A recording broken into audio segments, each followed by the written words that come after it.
अस्सलाम वालेकुम व्यूअर्स, मेरा नाम है अब्दुल गफ़ार और आप देख रहे हैं Abdul Gaffar Landa market YouTube official. एक और नई वीडियो के साथ हाजिर हुआ हूँ। ये जो है ना अमेरिकन डायरेक्ट गोल्फ स्टिक इसको बोलते हैं इंग्लिश में। और ये देख रहे हो नाइक गोल्फ यानी ब्रांडेड ब्रांड भी इसमें आपको मिलेंगे।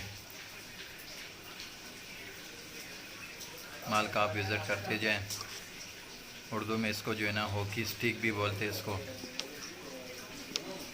अमेरिकन का जो है ना डायरेक्ट माल है ये।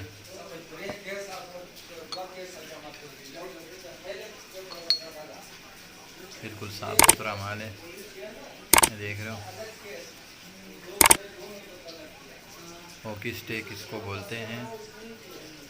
इसमें आपको ब्रांड भी मिलेंगे, ब्रांडेड हॉकी स्टिक भी मिलेंगे।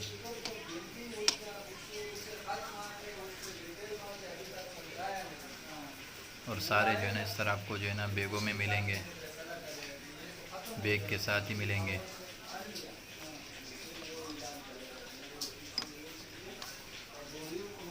देख रहे हो इस तरह जो है ना इसके ऊपर टैग भी लगे होंगे।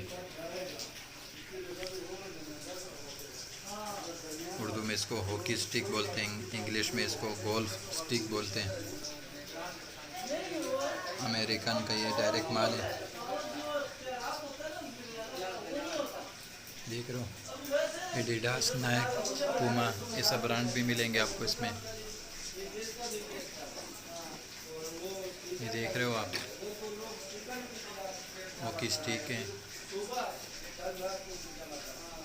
ये पेयर में मिलेंगे, देख रहे हो पेयर है, ये बिल्कुल न्यू है।